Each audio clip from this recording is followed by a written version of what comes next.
प्रिय दर्शकों, राधे राधे, जय श्री कृष्ण।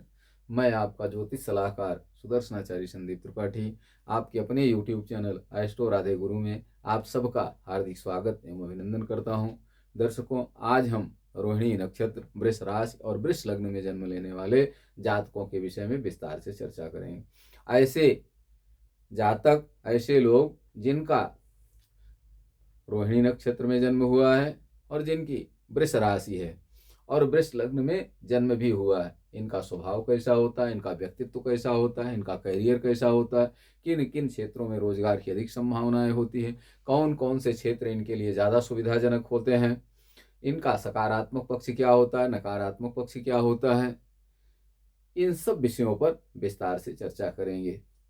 साथ ही यह भी देखेंगे कि अगर इनके जीवन में कुछ परेशानियां हैं, ग्रहों के प्रतिकूल होने से जो नुकसान इनको हो रहा है, उसके निवारण का उपाय क्या है, इन सब विषयों पर चर्चा करेंगे। आइए एक नज़र आज के पंचांग पर डालते हैं। आज 11 जनवरी 2025 दिन शनिवार है। पौष शुक्ल पक्ष की द्वादशी त्रयोदशी दोनों तिथियां आज रहेंगी। द्वादशी प्रातः 7:26 तक रहेगी। जो लोग आज एकादशी व्रत हैं उनके पारण का ये समय होगा। सूर्योदय के बाद 7:26 के अंदर पारण कर लें द्वादशी में, उसके बाद त्रयोदशी लग जाएगी। त्रयोदशी पूरा दिन रहेगी। अगले दिन अर्थात कल सुबह 5:49 AM तक रहेगी। सूर्योदय के पहले ही त्रयोदशी समाप्त हो जाएगी, चतुर्दशी लग जाएगी। नक्षत्र आज रोहिणी नक्षत्र है। दोपहर 12:01 तक रोहिणी नक्षत्र भोग करेगा। योग आज शुभ योग है।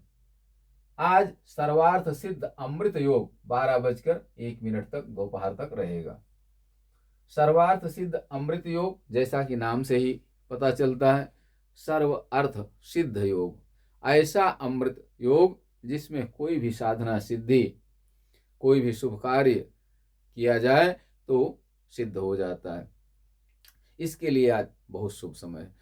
दोपहर 12:01 के पहले प्रातः काल से लेकर सूर्योदय से लेकर दोपहर 12:01 तक ये कार्य करने से मनोरथ सिद्ध होते हैं। अगर हम आज कार्य करने के लिए देखें कौन कौन से कार्य किए जा सकते हैं, तो आज बहुत कुछ करने के लिए शुभ मुहूर्त नहीं है। हाँ, कृष्ण वर्ण धारण करना हो, नीलम रत्न धारण करना हो तो आज धारण करने के लिए अच्छा समय है, अच्छा दिन है। रही बात आज यात्रा की, तो आज शनिवार है। पूर्व दिशा की यात्रा वर्जित है। शनिवार को पूर्व दिशा में दिशाशूल होता है, इसलिए पूर्व दिशा की यात्रा न करें तो अच्छा है।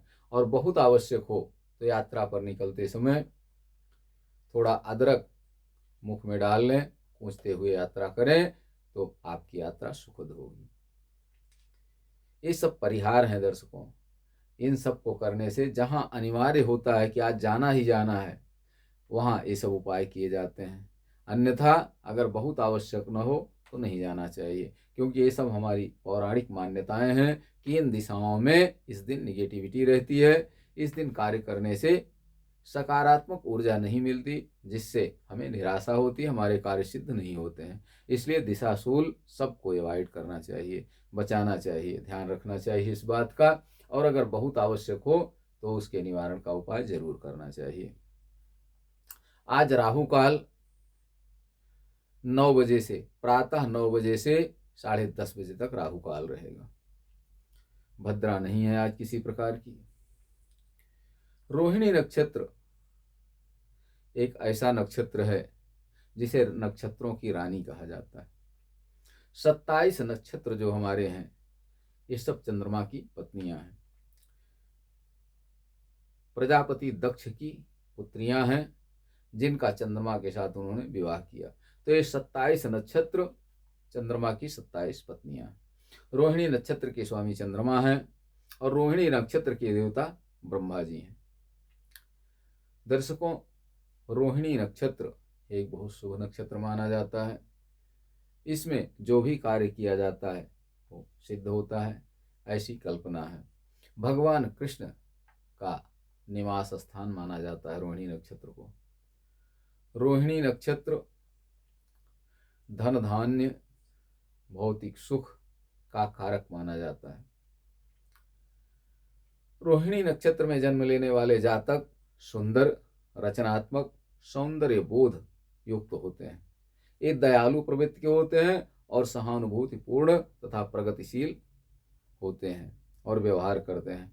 प्रेम करने वाले होते हैं। स्त्री और पुरुष दोनों में आकर्षण शक्ति होती है। देखने में ये अट्रैक्टिव व्यक्तित्व के होते हैं। इनका सुंदर सुडौल शरीर होता है। हर व्यक्ति देख करके इनकी तरफ आकृष्ट हो जाता है, खिंचा चला आता है। ऐसा व्यक्तित्व होता है रोहिणी नक्षत्र में जन्म लेने वाले जातकों का। ये भौतिक सुखों का भरपूर आनंद लेने वाले होते हैं और सफलता प्राप्त करने वाले होते हैं। मन में जो ठान लेते हैं उसमें सफलता प्राप्त करते हैं और बड़ा आनंदमय मस्त जीवन जीते हैं। दर्शकों, रोहिणी नक्षत्र में जन्म लेने वाले जातकों का भाग्यांक 6 होता है। इनका लकी नंबर 6 होता है और शुभ दिन शुक्रवार होता है। रोहिणी नक्षत्र के जातक प्रतिभाशाली होते हैं, तेजस्वी होते हैं। मदमस्त हाथी की तरह चाल इनकी होती है। अगर हम एक विद्यार्थी के रूप में देखें तो ये अति प्रतिभाशाली होते हैं और अट्रैक्टिव व्यक्तित्व इनका होता है। ये जिस विषय में लगते हैं उसे गंभीरता से अध्ययन करते हैं और बोझ समझ करके अध्ययन नहीं करते, एंजॉय करते हुए उसका आनंद लेते हैं, सीखते हैं। एक गुण इनमें होता है। और अगर हम रोजगार की बात करें तो ऐसे जातक जिनका रोहिणी नक्षत्र में जन्म हुआ है ये व्यापार में भी सफल होते हैं, कुशल व्यापारी होते हैं। ये किसी वाद विवाद प्रतियोगिता में सफल होते हैं। रोहिणी नक्षत्र के जातक खान पान के बड़े शौकीन होते हैं और ये अगर खान पान से संबंधित कार्य करें तो उसमें बहुत हद तक सफल होते हैं। जैसे रेस्टोरेंट, होटल, ढाबा आदि अगर ये खोलते हैं तो बहुत हद तक उसमें सफल होते हैं और धन अर्जित करते हैं, यश प्राप्त करते हैं, गौरवशाली महसूस करते हैं अपने आप को। रोहिणी नक्षत्र में जन्म लेने वाले जातक कुशाग्र बुद्धि के होते हैं और इनका जीवन सेल्फ मेड होता है और ये जहाँ रहते हैं खुद आनंदित रहते हैं और दूसरों को भी आनंदित करते हैं। ऐसा इनका व्यक्तित्व होता है। लोग इनके कायल होते हैं, चाहे वो स्त्री हो चाहे पुरुष हो, दोनों। पुरुषों का स्त्रियों की तरफ विशेष आकर्षण होता है। दर्शकों, स्त्रियां कला और संगीत में निपुण होती हैं। पुरुष भी कला के क्षेत्र में, अभिनय के क्षेत्र में, संगीत के क्षेत्र में, गायन के क्षेत्र में उत्कृष्ट योगदान करते हैं। ऐसे जातक जिनका रोहिणी नक्षत्र में जन्म हुआ है ये सिनेमा के क्षेत्र में भी झंडा गाड़ते हैं। एक कुशल डायरेक्टर या निर्माता निर्देशक होते हैं। दर्शकों, रोहिणी नक्षत्र में जन्म लेने वाले जातकों की यदि वृष राशि है, रोहिणी नक्षत्र के 4 चरण ओ आ बी बू, ओ वा बी बू 4 अक्षर। अगर ओ अक्षर से पहला नाम का पहला अक्षर ओ है तो रोहिणी नक्षत्र है, वा है तो रोहिणी नक्षत्र है, वी है तो रोहिणी नक्षत्र है और ऊ है तो रोहिणी नक्षत्र का जन्म है। रोहिणी नक्षत्र वृष राशि के अंतर्गत आता है। रोहिणी नक्षत्र के चारों चरण वृष राशि में आते हैं। वृष राशि के स्वामी शुक्र होते हैं। रोहिणी नक्षत्र के स्वामी चंद्रमा होते हैं। ऐसे जातक जिनका रोहिणी नक्षत्र में जन्म होता है, इनके जीवन में शुक्र और चंद्रमा का पूरी तरह प्रभाव होता है। पूरे जीवन शुक्र और चंद्रमा का प्रभाव होता है। यदि कुंडली में शुक्र और चंद्रमा की पोजीशन अच्छी है तो इनका जीवन सुखमय आनंदमय होता है। और अगर शुक्र और चंद्रमा की पोजीशन कुंडली में खराब है, अति खराब है, तो इनका जीवन नारकीय हो जाता है। मानसिक अवसाद के शिकार हो सकते हैं, शरीर से दुर्बल हो जाते हैं, नकारात्मक विचारों वाले होते हैं, हर समय नकारात्मक विचार मन में आते हैं, दूसरों की निंदा करने में व्यस्त रहते हैं, यहाँ तक कि अपना नुकसान करके भी दूसरे के निंदा में लगे रहते हैं और भूत प्रेत में विश्वास करके भूत प्रेतों की सिद्धियां करने के चक्कर में अपना जीवन बर्बाद कर देते हैं। कब? जब रोहिणी नक्षत्र में जन्म हो और शुक्र और चंद्रमा की पोजीशन अति खराब हो, अर्थात शुक्र और चंद्रमा नीच राशि में हो, 6-8-12 भाव में बैठे हों, पाप ग्रहों से युक्त दृष्ट हों, शुभ ग्रहों की युति और दृष्टि इन पर न हो। ऐसी स्थिति में रोहिणी नक्षत्र में जन्म होने पर भी जातक निंदित कर्म करता है, समाज में अपमानित होता है और शरीर से दुर्बल होता है, क्षीणकाय होता है और सामाजिक प्रतिष्ठा नष्ट हो जाती है ऐसे व्यक्ति की। तो दर्शकों, किसी भी शुभ नक्षत्र में जन्म लेना जितना जरूरी है उतना ही आवश्यक है उस नक्षत्र के स्वामी और जिस राशि के अंतर्गत वो नक्षत्र आ रहा है उसके स्वामी की पोजीशन भी अच्छी होनी चाहिए कुंडली में। ये परम आवश्यक है, अन्यथा उस नक्षत्र में जन्म लेना केवल पश्चाताप करने के सिवा कुछ नहीं होगा। एक मछली पूरे तालाब को गंदा कर देती है। एक ग्रह अगर खराब हो जाए तो खराब लत पड़ सकती है।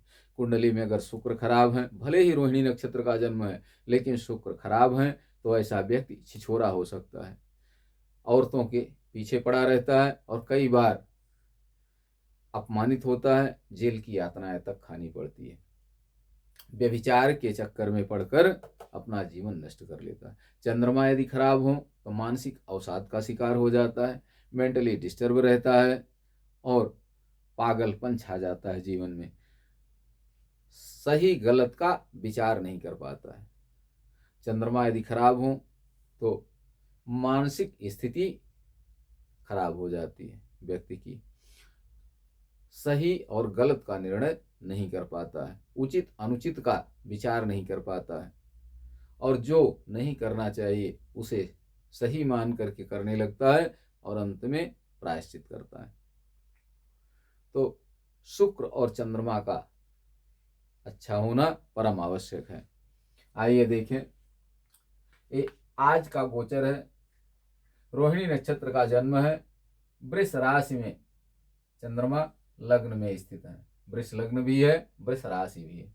देवगुरु बृहस्पति भी साथ में बैठे हैं, गजकेसरी योग बन रहा है। बृहस्पति अष्टमेश और एकादशेश है। बृहस्पति पाप फलप्रद है, वृष लग्न के लिए बृहस्पति पाप फलप्रद होते हैं। वृष लग्न के लिए बुध शनि योग कारक हैं, शुक्र लग्नेश होने के कारण योग कारक हैं, मंगल मार्केश होते हैं वृष लग्न के लिए। अब अगर हम इस कुंडली पर विचार करें, पहले तो आज का गोचर देखें। आज रुके हुए कार्य पूर्ण होंगे, धन संपत्ति की कहीं न कहीं से व्यवस्था होगी और कई बार केवल धन मिलने की संभावना हो जाती है, मिला हुआ धन चला भी जाता है, ऐसी भी स्थितियां बन सकती हैं आज, इसलिए सावधानी रखें। आज अगर कोई अच्छा कार्य करने जा रहे हैं तो उसे जरूर करें, आज उसके लिए बहुत अच्छा है। मुकदमा आज के लिए, आज का दिन बहुत अच्छा है। यदि कहीं मुकदमा फाइल करना है, केस दायर करना है तो उसके लिए बहुत अच्छा समय है। अचानक कहीं से धन लाभ आज प्राप्त हो सकता है, संतान को कुछ कष्ट हो सकता है और आपसी प्रेम पुष्ट हो सकता है। दर्शकों, अगर कहीं नौकरी के लिए प्रयासरत हैं तो उसमें सफलता भी मिलने की संभावना है। अब अगर हम इस कुंडली पर विचार करें तो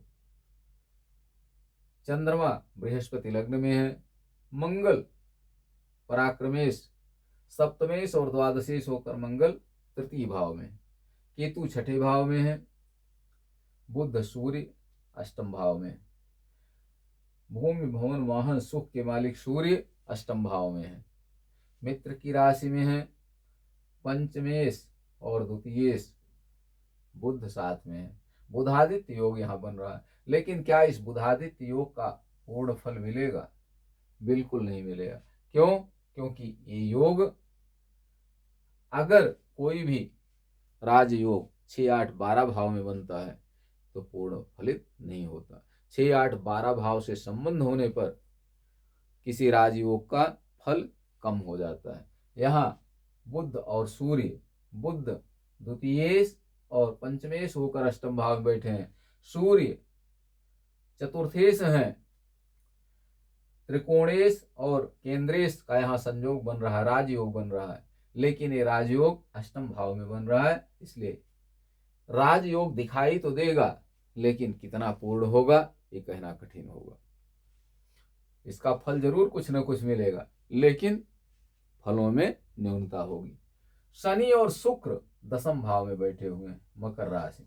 शनि की मूल त्रिकोण राशि है, शुक्र मित्र की राशि में है। शनि शुक्र का मित्र है, शुक्र का मित्र शनि है, और शुक्र लग्नेश भी है। इसलिए यहां एक मजबूत राजयोग बन रहा है शुक्र शनि से। ऐसा जातक हर प्रकार के सुखों से युक्त होता है, वैभवशाली होता है, और ऐसे जातक की कीर्ति पताका दिग दिगंत तक फहराती है, जिसकी कुंडली में इस प्रकार का योग होता है।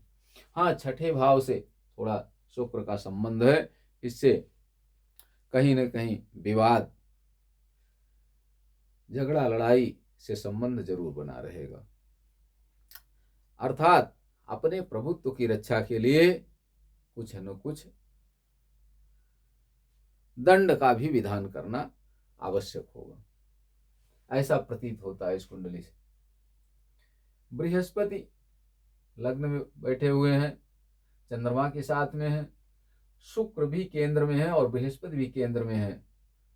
ऐसी स्थिति में जातक ज्यादातर अच्छे कार्य करने वाला होगा, परेशानियां उसके जीवन में कम होंगी, और एक कुशल न्यायाधीश हो सकता है जातक। अगर न्याय के क्षेत्र में जाना चाहे तो बहुत हद तक सफल होगा। एक कुशल न्यायाधीश हो सकता है, न्यायविद हो सकता है, कानून से संबंध रखने वाला हो सकता है, और अगर कहीं राजकीय सेवा में है तो उच्च पदस्थ अधिकारी होगा, और अगर व्यापार के क्षेत्र में जाता है तो व्यापार में भी सफल होगा। हाँ, कुछ विलंब से हो सकता है, थोड़ी बहुत विलंब हो, ये बहुत कुछ संभव है, लेकिन सफल अवश्य होगा। आज यहीं तक, अगले दिन के पंचांग के साथ हम आपके साथ फिर उपस्थित होंगे। तब तक के लिए आप सबको राधे राधे, जय श्री कृष्ण। हमारे जो नए दर्शक हैं, अगर अभी तक हमारे चैनल को सब्सक्राइब नहीं किए हैं तो प्लीज़ चैनल को लाइक करें, शेयर करें, सब्सक्राइब करें, ताकि अधिक से अधिक लोगों को इसका लाभ मिल सके, अधिक से अधिक लोग इससे लाभान्वित हो सकें।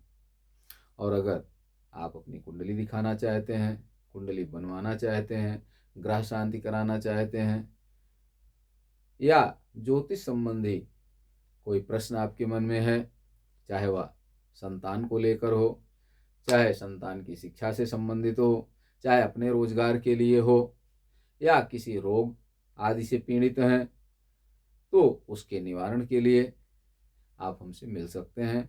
हमारा फ़ोन नंबर है 9140819264।